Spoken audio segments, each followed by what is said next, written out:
Yeah.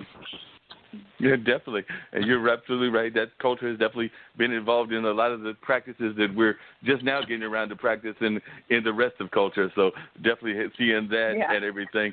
But you've also, I know in your routine, you talked about the fact that you were a little frustrated because you're quarantined in Chicago and it's been kind of disrupting your social life. Yeah. I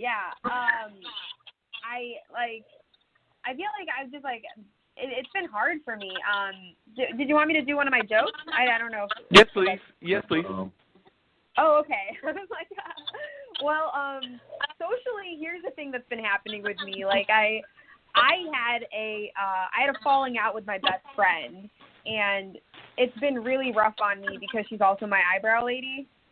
You know, so like, yeah, like it sucks, you know, because like. It's crazy because she's been with me through thick and thicker, you know, like, I don't know. Like, we were best friends. Thin and thicker. You know, like, we were best friends and now we're arch enemies, so. Arch, I love it. Yeah, it's rough. But, like, you know, I think we'll both be fine because, like, you know, she's married, so she's got another person she can go back to, and, you know, I'm a Gemini, so I can go back to my personality, my other one. So that's fine. I feel like the most important thing to do after you have, like, a friendship falling out situation is, like, you got to contact the mutual friends and let them know you're better, you know, before they start picking sides, right? Like, you have to call them up and be like, hey, Aisha, what's up? How are you doing? Can I buy you something? I'm the best. So I've just been really proving myself to our mutual friends lately. But, yeah, and she's, like, my best friend, she's the eyebrow lady. She's super obsessed with marriage and, like, weddings. And so now I just want to get married to, like, spite her, you know, just to, like, not invite her to it. Like, that's what I've been thinking about doing. But don't you have a pet? I thought you already had a pet. I thought that was your significant other. They had a what? A pet. A pet? No, I was going to adopt a Himalayan cat, so I'm still trying to do that. But that's going to be too much care. Yeah. It'll be a lot of care. It'll be some work. There's going to be a lot of fur floating around because Himalayans are those very furry cats, almost as furry as Persians. Yeah, exactly. I mean, and but that's why I want one because they're so cute and fluffy that they're just like, they're nice to look at and they're just huggable. Yeah, very much so. And so you said that in Chicago, we were talking to Kevin earlier, and he was talking about how in Manhattan he was seeing people, some wearing the mask, some not. But are most of the people in Chicago wearing the mask, and are you happy with the way things are going in terms of the situation there in Illinois, or do you think that y'all could be doing more? I think we're doing a pretty good job, to be honest. Like, I'm in the suburbs right now, and, like, I know in the city everyone's wearing masks going outside. But, like, if you're going on walks, I've noticed some people wear masks, some don't. But in the suburbs, there's not a lot of people, so everyone's just kind of staying away from each other. Everyone's been really good about it. I'm not that concerned with it all. I've been doing my part. I truly just, like, don't even leave the house. So. Gotcha. Yeah. And Mark, coming back to you, Mr. Montalban and everything, you heard her talk about how she's trying to treat this friend. I think that would be a mindful tactic as well. So how do you approach friendship with the whole mindful approach? Because like I said, I'm thinking that doing it with a friend, if you can, whether it's on Zoom or something like that, would be part of the good approach. But, you know, a lot of this you're having to do at your home with your significant others or family members. You don't necessarily have the opportunity to go to a gym or some of these places. So, Mr. Montalban, how are you approaching the stuff in California in that sense? Well, you know, everyone is learning at their own pace, and pretty much I just go with the flow with things and focus on the present moment. I don't like to focus too much on the past or the future. You know, everything that you can do is right here and now. So doing that, like, what can you do in this moment to do the best thing that you can do? If you could provide a little bit more of clarity to the question, I can provide a little bit more. But, you know, in general, that's how I'm thinking about it. Yeah, that makes sense. I'm just wondering about, some people are wondering about the social distancing. Because one of the things we talked about even on this show is the fact, and I'd like to hear from Bobby about this as well, is that we as people in general are very much social people, and now we're telling people to maintain 6 or 7 feet distance. And I was just wondering how you were able to maintain the mindful aspect of that, and I also like to hear from Bobby just how we're able to maintain the social distancing, but at the same time, we as humans are very much social people. I mean, we don't want to necessarily be like what Dean was talking about, it being right in the person's face, literally nose to nose. That's a little bit ridiculous, and we also don't want to go to the other extreme of where I've seen people on dates that are texting each other while they're at the date together at the restaurant. Definitely. This reminds me of a meme that I saw about introverts, and introverts are like, oh, this is normal. And I kind of relate to that. I'm kind of more of less of a social person until my friends call me out. So for me, it's relatively easy. I'm just on my computer working. But I do have some friends that are breaking the rules, so to speak, and going to hang out with friends. And, can't control people, right?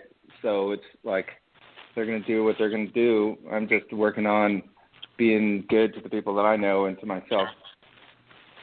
Yeah, that makes a lot of sense. What do you say about that, Bobby? Because I have seen a couple people even going around in the Triangle area, more Durham, and I've got a friend that does DoorDash and Grubhub, so I've traveled with them a couple of times, and I've seen people out there trying to play pickup games of basketball. I don't know that you can have pickup games of basketball and practice social distancing, because that seems like that's almost impossible, but that's just me.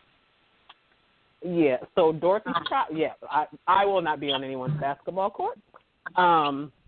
It's hard. We're human beings. I was just saying to one of my best friends, I haven't hugged anybody in like 2 months. I am an extroverted extrovert. I dance everywhere. I drum. It's exhausting. It's tiring. But I mean, I think you have to weigh your rewards, right? So the longer, if we nip this in the bud now and kind of do what we're supposed to do, hopefully we can get back to some semblance of, I would not call it normal life, but getting back outside. I do try to take walks, but I will peep outside to make sure that nobody's outside before I go. But it's hard. I personally will not be out breathing on and huffing and puffing on anybody, but I certainly understand the difficulty of sitting home and looking at yourself or your spouse or your children all day long. But for me, it's until we fully understand what this virus is doing, it's my personal choice is to just stay away from people. Yeah, that makes a lot of sense, and I think that's what more and more people are doing. But like I said, I am seeing people out and about, and I've even seen some of the grocery stores and the chain stores that are now opening as we're hitting phase 1 in North Carolina that are trying to put some sort of distance, or they're trying to do the arrows. Because I know I was talking to my mom, and she talked about the fact that the arrows kind of threw her off, because the arrows are supposed to not just separate you to 6 feet, but also tell you which direction in the store to go. So she got a little sidewinded there for a minute, but then after she realized which way she was supposed to be doing with the arrows, and that's what the arrows are for, she was in good shape. But it did throw her off there for a second. Apparently the aisles, you can only go one direction. I haven't been to the store since the latest update, but I get it. Yeah, I think a lot of us are getting in and they're trying to figure out how it's going to happen. Kevin, you're still on the line. And like I said, I know one of your other passions, we talked about it with Kim, and Kim's still on the line as well, is sports. So what is your speculation on what's going to happen with sports? Are we going to have any seasons this year? And if so, what are we going to have? Dean really wants us to have indoor everything. football. Dean's an indoor football fan, and he's a... Yeah, we're going to have baseball. Baseball's going to happen. Owners have already approved a plan to get that in there. The only thing they're waiting on now is to talk about revenue sharing, because obviously, people have to take reduced contracts. They've only played half a year, and they're only going to have stadiums maybe maybe less than half filled. So that's what's going to happen. But baseball will happen. Basketball, maybe. Hockey, maybe. I know the English Premier League for soccer, not a fan of soccer by any stretch, but I know they're starting up on June 1. So the English, and also they're playing to no fans in the stands as well. So, and also football, it's plenty of time to start on time. I just don't know how much, if any, fans will be allowed in the building. They may go at half capacity. They may go at no capacity, which would kill owners, because you only have 8 home games a year, and that's it. And then playoffs if you're good enough. But I think football it will be the only sport to start on time this year, except for maybe basketball in the NHL in the new season. Are they going to have playoffs for both of those, basketball and hockey? I don't know. But we're definitely going to have baseball, and we're definitely going to have football. Now the question is, are we going to get the hockey playoffs and basketball playoffs in there? We'll see. Now, when you say we're going to have baseball, and we talked about this before because we were talking about the movie that I like, Bull Durham. You're not the biggest, so I can't remember whether you're a fan or not. But that being said, are we going to have minor league baseball? You say we're going to have Major League Baseball. Are we going to have minor league baseball? In your opinion? I think we're going to have baseball across the board. I think minor league baseball, you may not be playing to any fans. I think that's something that's going to happen because it's a smaller stadium you guys are playing in. So, maybe they just, or maybe minimum they go to 50% capacity or even less than that. But at least at the pros, you can just really space it out and get, 20, 30,000 people, maybe even 40 in there. But with minor league baseball, I mean, they're going to play. If major's going to play, minor's going to play. I really think that's the case. Maybe not much traveling, obviously less games, but I think you're going to see baseball across the board no matter what level of, single A, double A, triple A. So that's good. Mark, what are your thoughts on that? Are we going to see those sports play? And I think that actually brings me back to you and mindfulness. I saw more and more athletes using mindful techniques, whether it's yoga, whether it's meditation, over the last several years. It seems like it's become more of a trend in sports. I know it's always been there in sports, but it seems like it's even more of a trend now. And you've got that company, Mindful Tech. Have you had any approaches with any of the sports teams over there in California? And is that just a thought on my part that I'm seeing more of this happening and more of these folks are getting involved? Yeah, there's definitely a lot of professional athletes using mindfulness and meditation as part of their regimen. LeBron James, I believe, is a big supporter of either Calm or Headspace. And, I'll give you one tidbit that I know is very useful for sports players, and it's the concept of visualization. And this is a very common practice within meditation, but in relation to sports, visualization is a way of conditioning your brain for successful outcomes. The more you mentally rehearse your performance, the more it becomes habituated in your mind, right? So it's kind of like a pre-game walkthrough. And it's a well-known fact that when we stimulate the same brain regions when we visualize an action, when we actually perform that same action.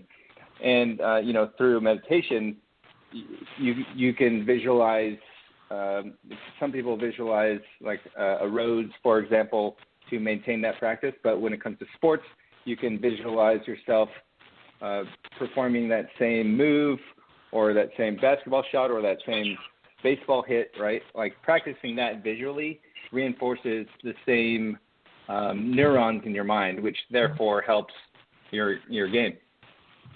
So if I'm hearing you correctly, I'm thinking that Kevin needs right now to visualize that he is calling the NFL Super Bowl in 2021, and that's going to happen for him. And Bobby needs to visualize that she's going to be a speaker at the White House, in the new Democratic White House that's going to be elected in 2021. There you go. Something that people need to consider, though, is the impact that this virus is, because we have a lot of scientists on our show every day. We do a 4-hour panel talking with doctors, infectious disease specialists and doctors from all over the world that actually talk about reentry. One of them is an infectious disease researcher, doctor for international travel. And these are some of the topics we have on the show every day. One of the things that's very important in dealing with this virus is your immunity. You build up your immunity and you'll be able to fight it. So most athletes, supposedly you consider their immunity, should be well enough to be able to deal with it. Again, it does impact mostly, people with lower immunity or compromised immunity systems. But when you're talking about football, we're going back into the cold season, and the scientists already know that in the colder months or the months where we have less sun, they know that it doesn't like the sun. The virus does not like the sun. So as we go back into the colder months, it could become another mass flare-up. And we just need to be careful about that. I agree with Kevin. I think that based on the conversations that we've been